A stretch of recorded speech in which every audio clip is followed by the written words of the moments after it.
그렇죠? 내가 돈을 부담을 해서 내 이름으로 세금을 내게 돼 있잖아요. 그러면 이런 걸 뭐라 그래요? 직접세. 세금을 부담하는 전기세, 수도세. 이건 틀린 얘기예요. 암만 지방세, 국세 봐도 전기세, 수도세라는 건 없어요. 없어. 전기세.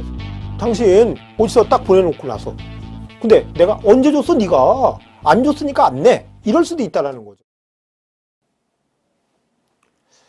다음에 이제 비과세 요건을 보겠습니다. 1세대 1주택과 이에 딸린 토지의 양도로 인하여 발생한 소득에 대해서 비과세하는데 원칙이 2년 이상 보유죠. 1세대 1주택이란 거주자 및 그 배우자가 그들과 동일한 주소 또는 거소에서 생계를 같이 하는 가족과 함께 구성하는 1세대가 양도일 현재 국내 한 주택을 보유하고, 그럼 외국에는 있어도 관계없다는 얘기네요. 국내에 그랬으니까 한 주택을 보유하고 있는 경우로서 해당 주택의 보유기간이 2년 이상인 것을 말한다. 근데 거기 가로 안에 그래요. 비거주자가 거주자로 전환된 주택인 경우는 몇 년이래요? 3년.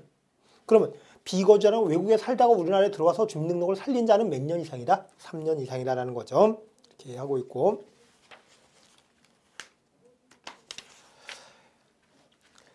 그 다음에 그 내용에 나와 있는 거 있죠? 그 박스에 지금 326쪽 그 표에 나와 있는 거, 거기는 내용을 쭉 한번 읽어보세요. 하고, 그리고 그 이제 1번부터 6번까지 동그라미가 있는데 거기에 보면 3년 이상이라는 게 있거든요. 주택을 3년 이상 계속 보유하고 이런 얘기 있잖아요. 과거에는 3년 이상이었었어요. 3년 이상 보유해야지 비과세인데 2년 이상으로 바뀌었어요. 근데 이게 예규에 있는 거다 보니까 또 예규 내용을 제 마음대로 바꿀 수 없어서 그냥 그대로 놨으니까 요거는 이제 지금에 맞춰서 본다면 2년 이상이 맞겠죠. 그렇게 해서 내용을 좀 한번 쭉 보시면 되겠고, 그 다음에 예외가 있는데, 예외 조금 전에 말씀드린 1세대 1주택에 대한 예외, 또 그 보유기간에 대한 예외가 있어요. 예외를 보면 1세대가 양도일 현재 국내 한 주택을 보유하고 있는 경우로서 다음에 해당하는 경우는 그 보유기간이 제한을 받지 않겠다. 보유기간 제한을 받지 않는다. 1번에 거주기간이 5년 이상인 경우. 그럼 보유, 가지고 있는 기간이죠.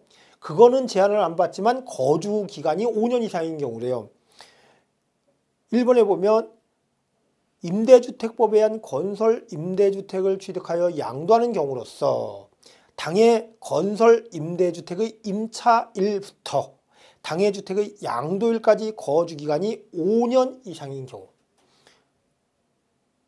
건설 임대주택이라는 거예요.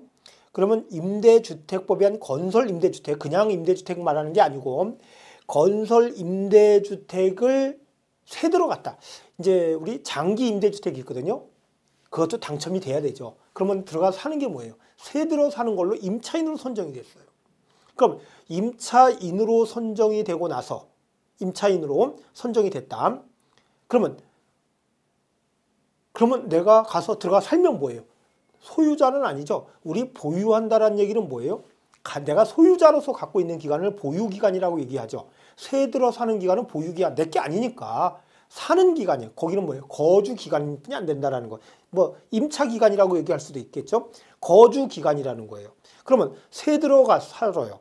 살다가 나중에 장기 임대주택 같은 경우는 5년 있으면 분양을 시켜주거든요. 우선적으로 분양을 시켜주죠. 그러면 임대주택을 분양을 받았어요.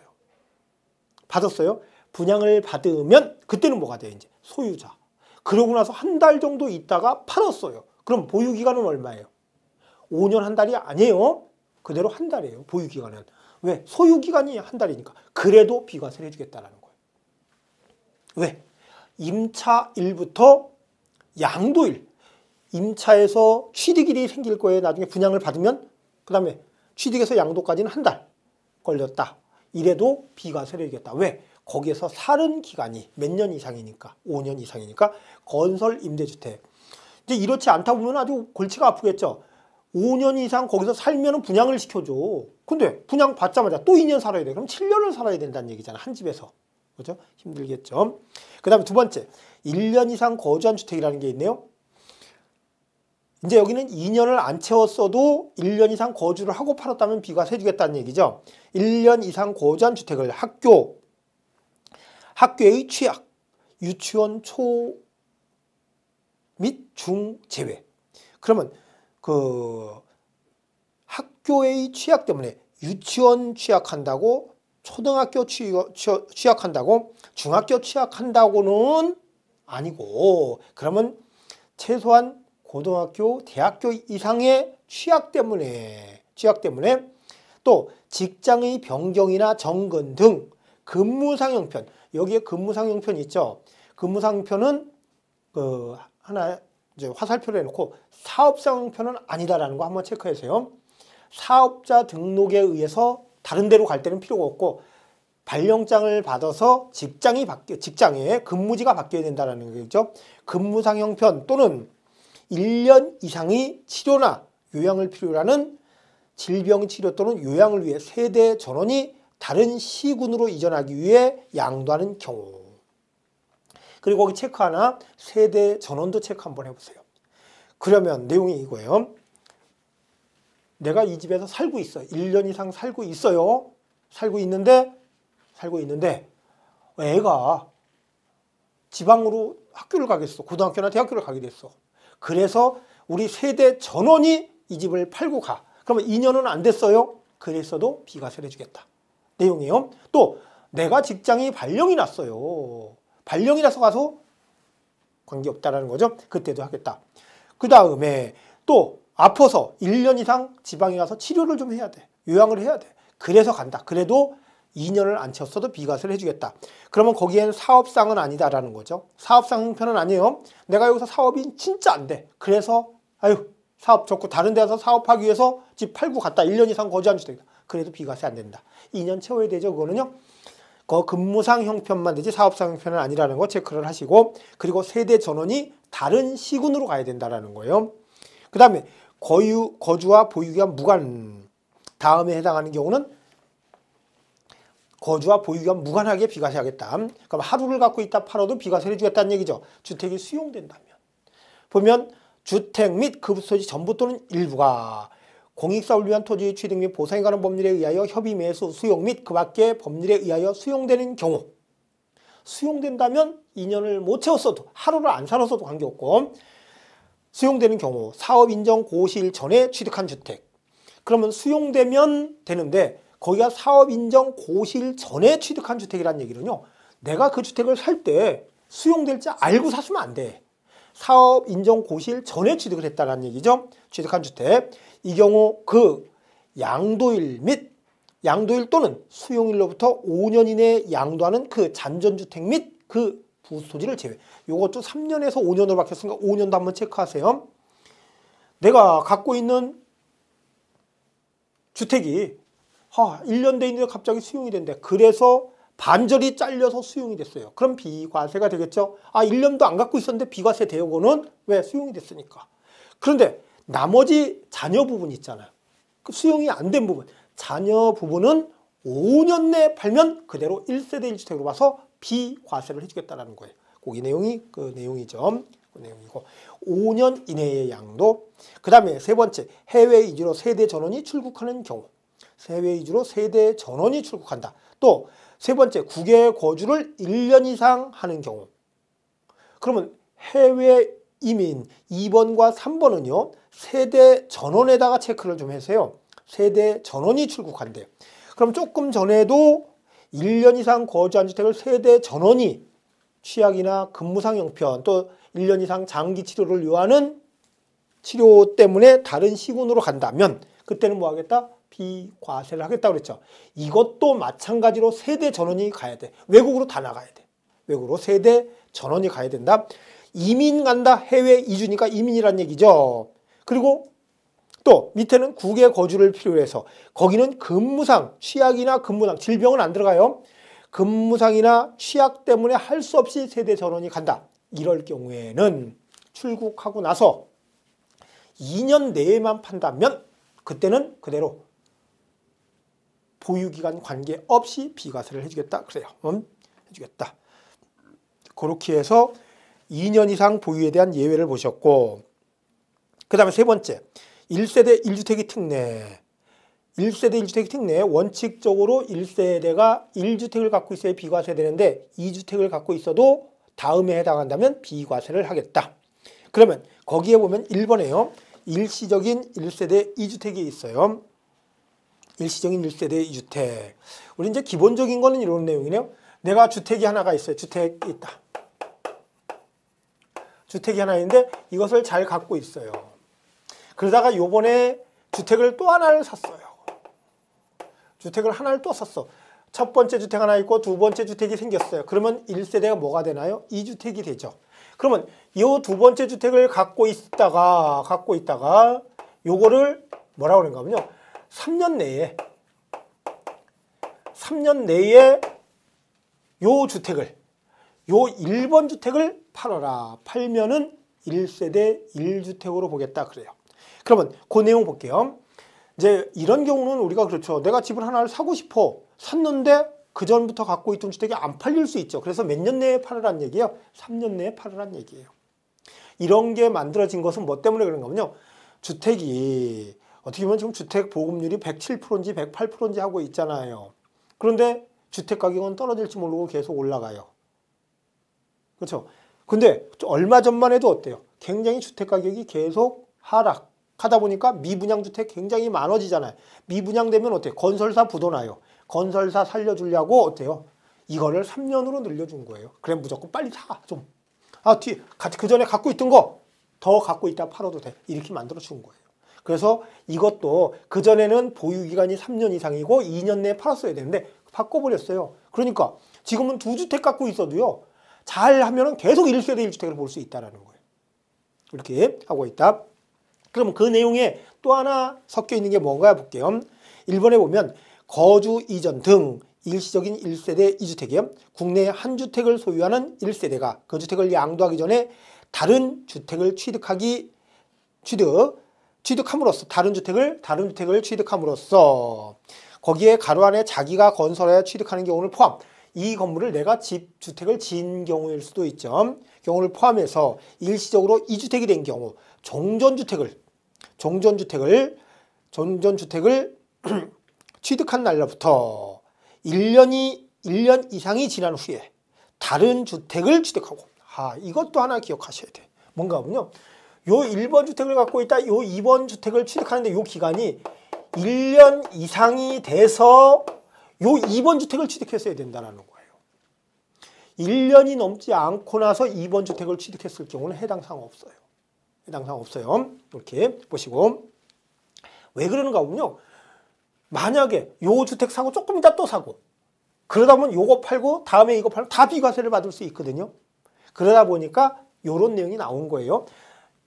주택이 하나 있는 데서 갖고 있는 지가 1년이 넘은 상태에서 새로운 주택을 샀어야 돼요. 새로운 주택을 사고 나서 1년이 지난 후 다른 주택을 취득하고 그 다른 주택을 취득한 날로부터 몇 년 이내에 3년 이내에 종전주택을 양도하는 경우에는 이를 1세대 1주택으로 보아 비과세 3년 이내에 양도하는 경우는 1세대 1주택으로 보아 비과세를 적용한다. 가로 안에 3년 이내에 양도하지 못하는 경우로서 기획재정부령이 정하는 사유에 해당하는 경우를 포함.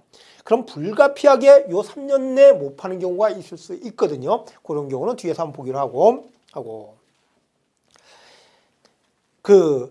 이 경우 한번 볼까요? 그 뒤에 이 경우 종전주택 및 급소지 일부가 협의 매수되거나 수용되는 경우로서 요게 협의 매수되거나 수용되는 경우로서 당해 주택 및 급소지를 양도일 또는 수용을 또 5년 이내에 양도한 때에는 당해 잔존하는 주택 및 급소지 양도는 종전이 주택 및 급소지 양도 또는 수용에 포함된 것으로 본다. 3년 이내에 일부만 수용이 됐다. 그럴 때는 몇 년 내에 팔면 된다고 그랬죠? 5년 내에. 조금 전에 본 내용과 같은 내용이죠. 그 다음에 두 번째 보면요. 수도권에 소지한 법인 또는 공공기관이 수도권 밖의 지역으로 이전한 경우. 법인이 이전을 했대요.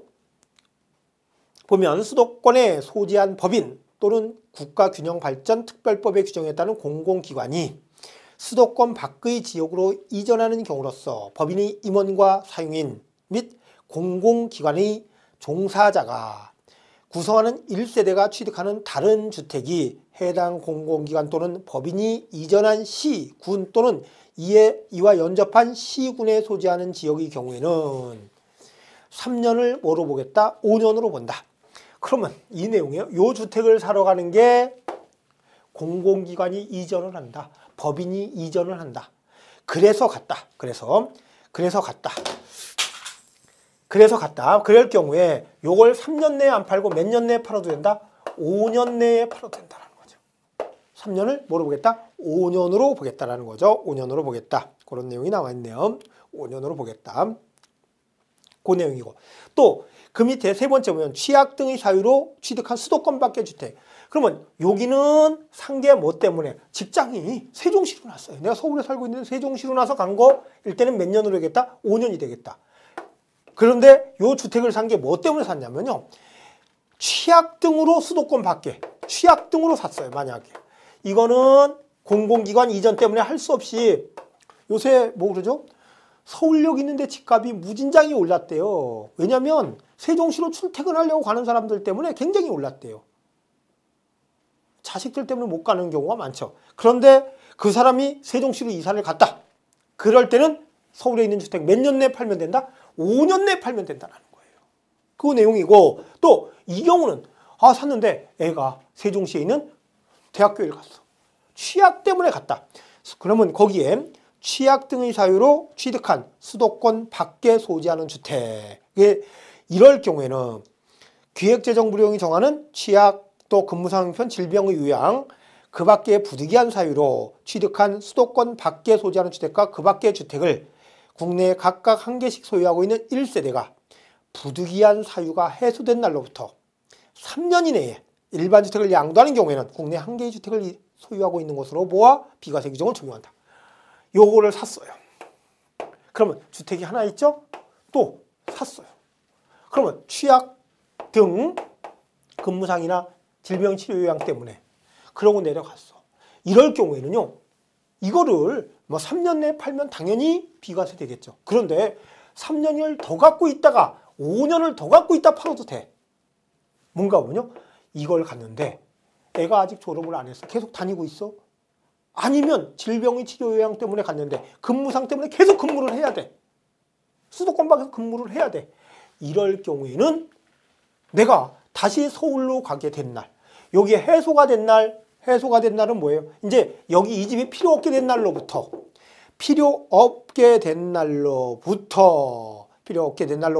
얼마 내에 기간 3년 내에 팔아라. 그러면 역시 1세대 1주택으로 보겠다라는 거죠. 그러면 그것은 뭐를 팔아야 되냐? 요거를 팔아야 돼요. 일반 주택, 그 밖의 주택 말고 일반 주택을 팔아야 된다. 요 주택이 필요 없게 된 날로부터 몇 년 내에 3년 내에 해소된 날로부터 3년 내에 팔아라. 그런 내용이고 그 다음에 나와 있는 게 지금 굉장히 복잡하죠. 일시적인 1세대 주택 3년. 그렇죠? 또 법인 또는 공공기관 이전했을 때는 몇 년? 5년. 또 취약 등 형편에 의해서 갔을 때는 해소가 사유된 날로부터 몇 년? 3년 내에 팔아라. 그러면 1세대 1주택이 되겠다는 1세대 1주택으로 봐주겠다는 거죠. 그 다음에 상속으로 인한 1세대 2주택이 있어요. 내가 주택을 갖고 있는데 이걸 상속을 받았다. 상속을 받았다. 그럴 때는 이것은요. 상속받은 자의 주택으로 보지 않는다고 그랬죠. 그런데 이것은 누구의 주택으로 상속받은 주택을 누구의 주택으로 본다고 그랬죠? 상속 지분이 가장 큰 자, 상속받은 주택에 거주하는 자 순서대로 그랬죠. 지분이 가장 큰 자가 있으면 그 자의 주택으로 보고 또 아닐 때는 그 주택에 거주하는 자, 그게 없을 때는 연장자잖아요. 그 주택을 갖고 있는 사람이라면 뭐가 돼? 내 주택을 하나 갖고 있다. 그 사람이 상속을 받았어요. 상속 지분이 가장 많은 자가 있어요. 이럴 때는 몇 주택이 돼요? 2주택이 돼요. 이럴 경우에는 계속 2주택을 같이 가져가도 된다는 거예요. 같이 계속 가도 돼. 그런데 단 나중에 팔 때는 뭐부터 팔아야 되는가 보면요. 일반 주택부터 팔아야 돼요. 상속받은 주택을 팔면 안 되고 그 내용이 나와 있으니까 그걸 한번 좀 쭉 한번 읽어보세요. 읽어보시고 그 다음에 세 번째와 네 번째가 이런 게 있네요. 동고 봉양으로 인한 1세대 2주택. 또 혼인으로 인한 1세대 2주택이에요. 동거봉양, 혼인으로 인한 1세대 2주택이에요. 그러면 혼인하기 전에, 동거봉양하기 전에 부모가 모시고 있고 자식이 있는데, 주택이 한 주택이 있었어. 무조건 1세대 1주택, 1세대 1주택인 자가 세대를 합해요. 그럼 뭐가 돼요? 또 남녀가 한 주택씩을 갖고 있다가 세대를 합해요. 뭐가 돼요? 1세대 2주택이 되죠. 이때는 합친 날, 동거봉양으로 해서 합친 날, 혼인한 날로부터 5년 내에 양도한다면 다 각각을 1세대 1주택으로 보겠다. 5년 내에는 팔으라는 얘기죠. 5년 내에 양도한다면 1세대 1주택. 조건이요. 동거봉양하기 전에 1세대 1주택, 1세대 1주택인 자가 합가를 했어야 되고, 또 1세대 1주택, 1세대 1주택인 자가 혼인을 했어야 된다. 혼인한 날로부터, 합친 날로부터 5년 내에 양도한다면 비과세를 해주겠다는 얘기죠. 그 다음에 다섯 번째 있네요. 문화재인 주택에 대한 특례 있죠. 문화재보호법에 따른 지정문화재 및 같은 법에 따른 등록문화재에 해당하는 주택과 그 밖의 주택을 국내에 각각 한 개씩 소유하고 있는 1세대가 일반 주택을 양도하는 경우는 국내에 한 개의 주택을 소유하고 있는 것으로 보아 비과세 규정을 적용한다. 우리 거기에 보면 문화재보호법에 지정문화재인 주택, 민속촌에 주택이 하나 있다. 민속촌에 주택이 하나가 있고 내가 일반 주택을 하나 갖고 있어요. 문화재인 주택은 잘 팔리는 주택이 아니고 팔기 위한 거 아니죠. 그럴 때는 내가 하나의 주택을 갖고 있다. 팔면 1세대 1주택으로 봐주겠다. 계속 같이 갖고 있어도 된다는 거예요. 갖고 있다. 그러면 그냥 편하게 보실 때는 지정문화재인 주택 같은 건 주택으로 안 본다. 이렇게 생각하셔도 좋을 것 같아요. 그 다음에 여섯 번째, 농어촌 주택에 대한 특례예요. 농어촌 주택. 거기에 농어촌 주택은 상속, 그 밑에 보면 동그라미 1번 있죠. 상속받은 주택. 피상속인이 취득 후 5년 이상 거주한 사실이 있는 주택, 이것을 상속받은 농어촌 주택. 또 인홍인, 어업을 떠난 자를 포함해서 취득일 후 5년 이상 거주한 사실이 있는 인홍주택. 그 다음에 세 번째, 영농 또는 영어의 목적으로 취득한 귀농주택. 그러면 상속받은 농어촌 주택, 인홍주택, 또 귀농주택을 팔아서 비과세 된다는 얘기 아니에요. 그거 외의 주택을 팔았을 때 비과세를 해준다는 얘기거든요. 그러면 이게 투기 목적이 있는가 보세요. 상속받은 농어촌 주택이야. 그것도 돌아가신 분이 5년 이상 거주한 사실이 있어요. 이렇다면 과세 안 된, 이렇다면 투기 목적 전혀 없다는 얘기죠. 팔리지도 않는다는 얘기죠. 또 인홍주택. 농사를 거기서 5년 이상 짓던 사람인데 농사 도대체 못 짓겠어. 아, 나 가서 막노동에 하더라도 서울로 가야 되겠어. 이런 주택을 뭐라고 그래? 인홍주택. 그러면 이런 주택은 팔려요, 안 팔려요? 안 팔리죠. 투기 목적이 있어요, 없어요? 없죠. 이러다 보니까 이것도 역시 이것은 주택으로 안 보겠다라는 거예요. 또 영농 또는 영어의 목적으로 취득한 귀농주택 같은 경우는 여기는 또 하나 체크할 게 세대 전원이 농어촌 주택으로 이사. 아우, 세대 전원을 지금 몇 번째 보는지 모르겠죠. 세대 전원을 보는 것은 뭐래요? 세대 전원 보는 게 보유기간 제한 받지 않는 경우요. 취약 근무상 때문에 1년 이상 거주 후 다른 시군으로 세대 전원이, 또 해외 이주나 1년 이상 국외 거주를 필요로 할 때도 역시 세대 전원이죠. 역시 여기도 뭐예요? 영농, 영어의 목적으로 귀농. 귀농주택은요, 내가 도시에 살다가 시골로 내려가는 거예요. 귀농해요. 그때 세대 전원이 가야 된다는 거예요. 그럴 때 다른 주택을 비과세를 해주겠다는 얘기, 그렇게 보시고, 거기 내용을요, 농어촌 주택. 그럼 여러분이 생각할 때 지정문화재인 주택이나 농어촌 주택, 5년 이상 거주한 사실이 있는 상속받은 농어촌 주택, 5년 이상 거주한 사실이 있는 인홍주택, 또 귀농주택, 이런 주택을 갖고 있는 사람은 다른 주택을 뭐를 해주겠다? 비과세를 해주겠다. 그런 내용이고, 그 밑에 귀농주택은 요건이 좀 있어요. 귀농주택 요건이. 그 박스에 귀농주택 2번 볼까요? 귀농주택이라 하면 영농 또는 영어에 종사하고자 하는 자가 취득하여 거주하고 있는 주택으로서 다음의 요건을 갖춘 것을 말한다. 연고지에 소재해야 할 것. 귀농은 연고지에 있어야 되는데 연고지에 있어야 된다. 귀농주택의 소재지는 영농 또는 영호에 종사하는 자와 그 배우자 또는 직계 존속에 해당하는 자의 가족관계 등록부의 최초 등록 기준지이거나 5년 이상 거주한 사실이 있는 곳을 말한다. 최초 등록 기준지, 본적지, 원적지 이런 것 같아요. 본적지이거나 5년 이상 거주한 사실이 있는 곳을 연고지라고 해요. 근로 귀농을 해야 돼. 그 다음에 고가주택에 해당하지 않을 것. 우리 귀농 시골에 내려가는데 고가주택 9억을 초과해서는 안 되겠죠. 당연히. 그 다음에 귀농주택은요. 대지 면적이 660평방미터 이내이어야 한다. 200평 이내이어야 한다는 거죠. 그 다음에 네 번째, 영농 또는 영어의 목적으로 취득하는 것으로 다음이 하나에 해당할 것. 영농, 그러면 농사를 짓기 위해서 내려갔으면 1000평방미터 이상의 농지를 소유하는 자가 농지 소재지에 있는 주택을 취득하는 것일 것. 귀농을 하려면 뭐가 있어야 돼요? 농지가 있어야 되잖아요. 귀농하려면 농지가 있어야 되니까. 그렇고 농지가 있는 자가 가야 된다는 얘기고, 그 다음에 두 번째, 수산업법에, 그럼 영어를 목적으로 귀농을 했다. 이럴 때는 수산업법에 의한 신고, 허가 및 면허 어업자 또는 고용된 어업자가 취득하는 것일 것. 그러고 있어요. 그러면 농사를 지러 내려가든지 수산업을 하러 내려가든지 정해져야 된다는 얘기죠. 그렇게 보시면 되고, 그 다음에 이것도 귀농주택은 조건이요. 귀농하고 나서 거기서 세대 전원이 가야 되죠. 3년 이상 거주 경작을 해야지 돼. 또 3년 이상 거주 경작을 해야 된다. 또 3년 이상 거주 경작이 또 어디서 나와 있죠? 농지를 교환하고 나서 경작상 필요해서 교환을 했다면 몇 년 이상이에요? 3년 이상 거주 경작을 해야 된다고 그랬죠. 귀농주택도 어떻게 해야 돼? 3년 이상 거주 경작을 해야지 된다. 이렇게 보시면 되겠고,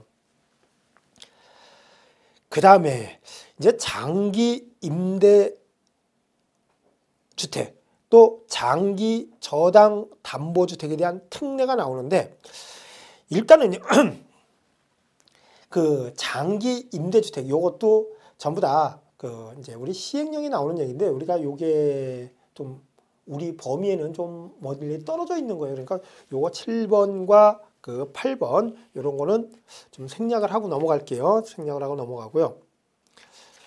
그 다음에 그 7번, 8번은 여러분이 좀 빼고 좀 보세요. 보시면 되겠고, 그 다음에 다음 장 332쪽에 조합원 입주권의 특례가 있죠. 입주권에 관한 특례가 있는데, 조합원 입주권에 관한 특례에 조합원 입주권 양도, 또 종전주택의 양도, 또 대체주택의 양도, 요거는 좀 정확히 좀 볼게요.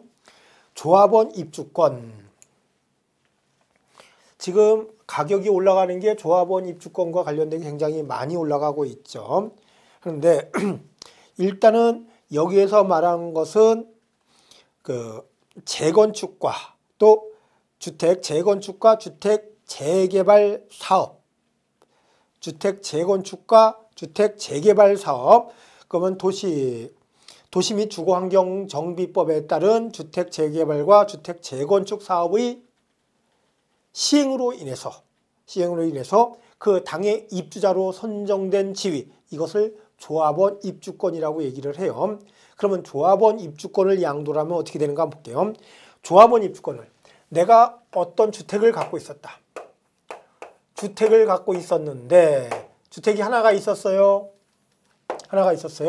그런데 이때쯤 가다가 여기에 관리처분 계획 인가가 나요. 그러면 뭐가 되나요? 이때부터는 조합원 입주권이 되죠. 그러면 조합원 입주권을, 그러면 내가 주택이 하나 있는데 주택을 잘 갖고 있다가 조합원 입주권을 팔아요. 그러면 조합원 입주권을 팔게 되면 주택과 이에 딸린 토지가 아니죠. 왜? 주택을 허물었는 걸 철거를 했어요. 없어요. 그러니까 1세대 1주택이라고 볼 수는 없다라는 거예요. 1세대 1주택이라고 볼 수 없다. 그런데 여기에서 이런 걸 만들어 놨어요. 뭔가 보면요. 조합원 입주권의 양도 한번 볼게요. 조합원 입주권을 한 개 소유한 1세대가 1세대. 근데 가로 안에 보면 도시 및 주거환경정비법에 따른 관리처분계획 인가 1 현재 기존 주택을 소유하는 세대에 한한 다음 그러면 가로 안에 그 인가 1 현재 1세대가 조합원 입주권을 양도하는 경우 조합원 입주권을 판대요. 조합원 입주권을 양도하는 경우 다음의 하나에 해당하는 경우는 부동산을 취득할 수 있는 권리임에도 불구하고 1세대 1주택으로 본다. 지금 이 내용이에요. 이 상태에서 조합원 입주권을 이때 판다. 양도를 한다. 양도를 한다면 당연히 뭐래요? 부동산을 취득할 수 있는 권리에 지금은요.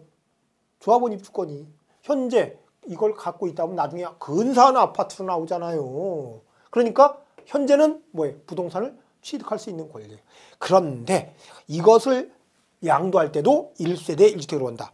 1번에 양도일 현재 다른 주택이 없는 경우. 다른 주택이 없네. 그렇죠? 없어요. 없으면 다른 주택이 없잖아요. 지금요. 뭐로 보겠다? 비과세를 해주겠다. 1세대 1주택으로 봐서 비과세를 해주겠다. 그런데 그때는요. 보유기간을 이때 요 주택일 때 보유기간 즉 관리처분계획 인가일 현재 2년 이상 보유를 해서 비과세 요건을 갖춘 조합원 입주권을 팔아야 된다는 거예요. 그러면 비과세가 된다. 또 두 번째 보면 양도일 현재 1조합원 입주권 외에 1조합원 입주권 외에 1주택을 소유하는 경우로서 해당 1주택을 취득한 날로부터 몇 년이 지나지 않는 3년 이내에 해당 조합원 입주권을 양도하는 경우라면 비과세를 해주겠다. 이때 만약에 이랬어요. 이때 주택을 또 하나 샀어. 이 주택 하나를 갖고 있다가 조합원 입주권을 받고 주택을 하나 또 샀어요. 그리고 이걸 갖고 나서 몇 년 내에 팔았다? 3년 내에. 요 3년 내에 팔았다면 1세대 1주택으로 보겠다. 그러면 조합원 입주권을 이게 주택이 없이 팔 때도 비과세, 또 주택을 하나 산 다음에 3년 내에 팔았을 때도 뭐를 해주겠다? 비과세를 해주겠다. 비과세를 해주겠다. 그 내용이에요. 내용 이거. 그러면 요게 기본이에요. 그러면 이게 도대체 조합원 입주권은 주택이야. 부동산을 취득할 수 있는 권리야. 이때는 뭘로 봤어요? 부동산을 취득할 수 있는 권리를 안 보고 그대로 뭐로 보고? 주택으로 봐서 비과세를 해줘 버리잖아요. 그렇죠? 그런데 이것은 보니까 주택을 사고 나서 3년 내에 조합원 입주권을 파니까 일시적인 1세대 2주택으로 봐서 뭐를 해줘요? 비과세를 해준다는 거예요. 그러면 조합원 입주권은 이렇게 필요에 따라서 두 주택으로도 봐요. 여기 주택 하나, 조합원 입주권 하나 있죠. 그러면 이때는 뭘로 봐요? 주택으로 보니까 2주택이 되는 거죠. 그러니까 2주택이 되니까 몇 년 내에 팔아라? 3년 내에 팔아라는 얘기. 그렇죠? 여기에서는 지금 조합원 입주권임에도 불구하고 조합원 입주권이에요. 입주권은 이때 비과세 요건을 갖췄다면 조합원 입주권을 빨아도 뭐가 된다? 비과세가 된다는 거예요. 그래서 이제 조합원 입주권은요. 과거에는 이런 적이 있어요. 집을 두 채를 갖고 있다가 지금도 마찬가지예요. 내가 두 채를 갖고 있다가 한 채를 헐고 철거한 상태에서 한 채를 팔잖아요. 1세대 1주택이에요. 그러다 보니까 주택 재건축, 재개발 아파트 가격이 무진장이 올라간다. 헐어질 때 팔면 1세대 1주택이니까. 그러다 보니까 철거가 됐죠. 지금은 그래도 뭐로 보겠다? 주택으로 보겠다라는 거예요. 그런데 지금도 이런 주택 재개발이나 주택 재건축이 아닐 때 주택 재개발이나 주택 재건축이 아닐 때는 두 채를 갖고 한 채를 헐고 나서 팔잖아요. 그러면 1세대 1주택이에요. 여기는 뭐예요? 주택 재건축, 주택 재개발이기 때문에 두 주택으로 본다. 주택으로 본다라는 얘기예요. 그다음 이렇게 보시고 그 다음에 종전주택의 양도가 있어요. 종전주택의 양도 보시면은 종전주택의 양도 보면 이제 이럴 경우가 있어요. 요거 대체주택의 양도부터 먼저 좀 볼게요. 주택이 하나를 갖고 있는데 요때 주택을 산 사람이 왜 샀는가 보면은요. 왜 샀는가 보면은 이게 철거가 돼. 이제 조금 있으면 철거될 거잖아요. 그럼 나 어디서 살아야 될 거 아니에요. 없으니까 요거를 하나를 샀어요. 대체주택이라고 불러줄 수 있어요. 요 주택을 사고 3년 내에 팔아도 돼. 그런데 이 사람은 뜻이 뭔가 보면은요. 나 요 주택 철거하고 나서 언젠가는 다시 다 젖을 거 아니야. 즉 완성될 거라는 거죠. 완성된 날이 있을 거라는 거예요. 그러면 이 주택이 언젠가는 완성이 되는데 완성이 될 때 일로 이사를 가고 싶어. 그러면 우리 입장에서 볼까요? 주택을 하나 갖고 있는데 우리가 재건축이나 재개발 들어간대. 좋아. 들어가. 그런데 내가 그 헐리지? 다른 데를 뭐 이주비도 받죠. 돈을 받아서 요런 집을 하나를 샀어요. 그러면 나는 계속 있겠죠. 있다가 언젠가는 요게 재건축 다 끝나고 이제 입주를 하래. 그렇죠? 입주를 해야 되는데 거기는요. 입주를 하려니까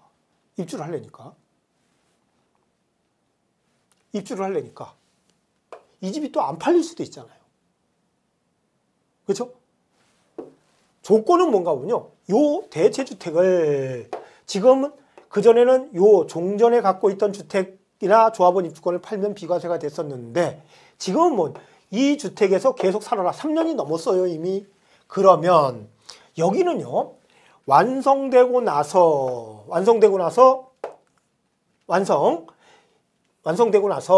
요 주택을요. 요 대체주택을 2년 완성된 날 전 2년이나 후 2년 사이에 대체주택을 팔아라. 그러면 그 대체주택을 비과세해 주겠다라는 거예요. 대체주택을 비과세. 단 조건이 대체주택은 1년 이상 거주한 사실이 있어야 돼요. 1년 이상 거주한 사실이요. 그러면 좀 복잡한데 한번 볼게요. 내가 주택을 하나를 갖고 있다. 그 주택이 재건축이나 재개발이 된대. 그래서 내가 살 집이 없어서 살 집을 하나 만들기 위해서 대체주택을 샀어. 대체주택을 하나 샀어요.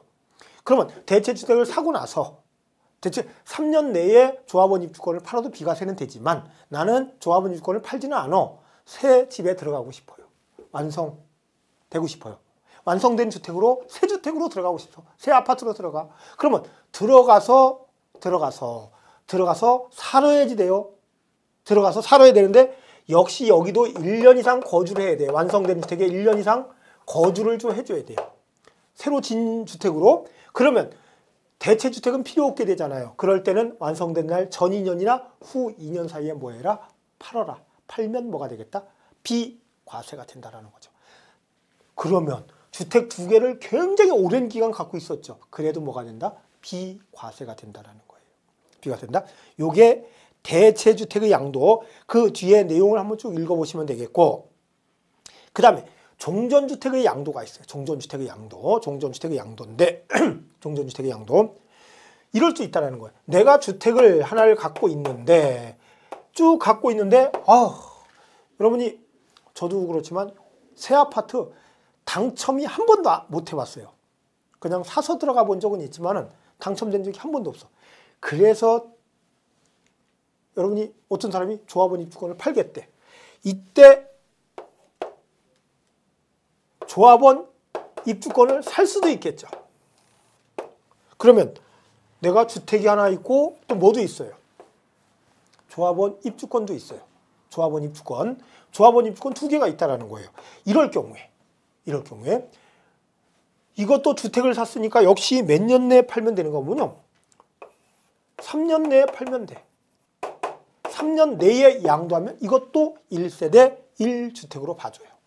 그래서 비과세 돼요. 그럼 그냥 조합원 입주권을 주택이라고 생각하면 편하죠. 3년 내에 팔아라. 비과세를 하겠다. 그런데 이 사람은 우리 입장에서 주택을 하나 갖고 있다. 나도 새 집에 한번 들어가 보자. 샀더니 이걸 팔면 나는 또 어디 가서 살으라고. 그러니까 나 부탁을 해. 나 이거 질 때까지. 주택이 언젠가 또 완성이 될 거 아니에요. 완성된 날이 있을 거예요. 그러면 완성됐으면 완성된 날로부터 2년 내에 입주를 해. 2년 내에 입주를 해요. 2년 내에 입주해서 1년 이상 또 거주를 해. 그러면 이 사람은 이 주택을 갖고 있었던 합당한 이유가 있죠. 이걸 다 일로 들어가기 위해서 했다라는 걸 알 수 있잖아요. 그러면 이 조건을 갖추고 또 하나 더. 요거는 완성되기 2년 전이나 2년 후에 요 주택을 팔아라. 이날 전에, 입주하기 전에 팔든지 입주한 후에 2년 내에 팔아라. 팔면 1세대 1주택으로 와서 비과세를 해주겠다.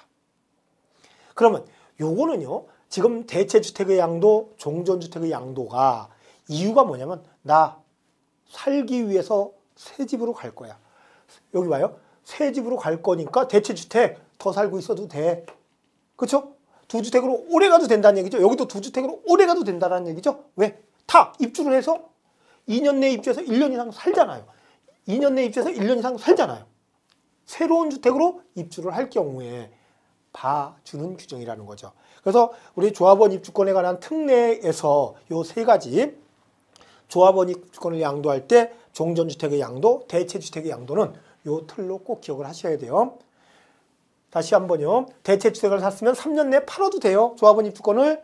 그런데 안 팔을 경우에는 완성된 날 전 2년이나 후 2년 사이에 팔아라. 마찬가지로 주택을 갖고 있다 조합원 입주권을 샀을 때는 조합원 입주권을 취득한 날로부터 3년 내에 종전주택을 팔면 된다라는 거예요. 근데 안 팔 경우에는 어떻게 해야 되나? 비과세 받고 싶으면 반드시 완성되는 주택으로 입주를 해라. 2년 내 입주해서 1년 이상 거주를 해라. 그리고 완성된 날 전 2년이나 후 2년 사이에 종전주택을 팔아라. 팔면 비과세를 하겠다. 그 내용이에요. 그래서 그거는 좀 정확히 체크를 해 주시고, 그 뒤에 뭐 이제 상속과 관련된 또 동거봉양 혼인과 같은 관련된인데, 그것은 우리 앞에서 보셨던 내용을 참조를 하셔서 이런 얘기예요. 내가 주택 하나 있고 부모님이 조합원 입주권이 하나 있어. 세대를 합칠 수도 있겠죠.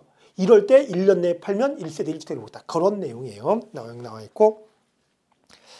그 다음에 그 336쪽을 보시면 매매 계약서의 허위 기재 있네요. 매매 계약서의 허위 기재. 요거는 매매 계약서 허위 기재는 우리 이제 당사자가 거래를 뭐 3억에 했는데 계약서를 2억 5천에 씁시다. 아니면 3억 5천에 씁시다. 이런 업계약서, 다운계약서를 우리가 보통 허위계약서라고 얘기를 하고 있죠. 이런 허위계약서를 쓰면 당연히 불이익이 많죠. 특히 뭐 공인중개사 같은 경우는 그거에 대해서 굉장히 큰 불이익을 당할 수 있죠.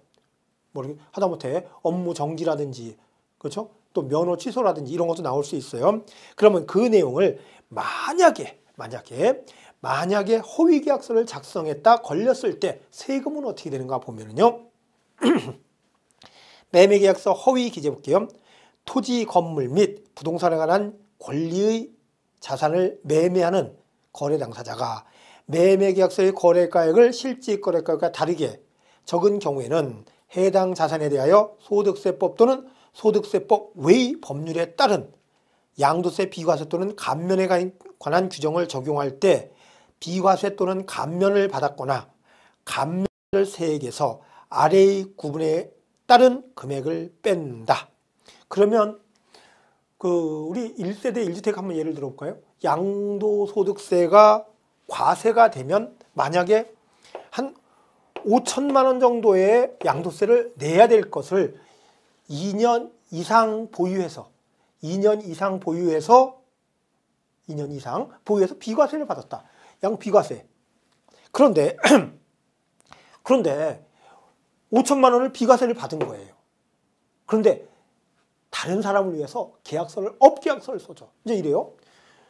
여러분들이 내가 만약에 지금 1억에 샀던 주택을 4억에 지금 팔고 있어요. 그러면 정상적으로 양도세 계산하면 5천만 원 정도 양도세 나올 거예요. 그런데 내가 2년 이상 보유했기 때문에 비과세를 해줘. 그런데 사는 사람이 그래. 이 지역이 더 오를 것 같으니까 나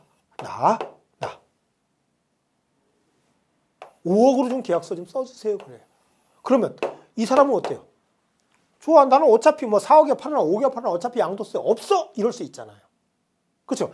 이럴 경우에 업계약서를 1억에 써줬다. 이럴 경우에 어떻게 할 것이냐는 얘기예요. 거기에 볼게요. 1번을 보시면 하단에 비과세에 관한 규정을 적용하지 않았을 경우에 양도소득세를 적용해 계산한 양도소득세 산출세액과 얼마예요? 5천과 매매계약서 거래가액과 실질거래가액의 차액 중 적은 금액. 차액은 얼마예요? 1억. 중 적은 금액. 얼마? 5천만 원을 세금을 내라는 얘기예요. 둘 중에 적은 금액을.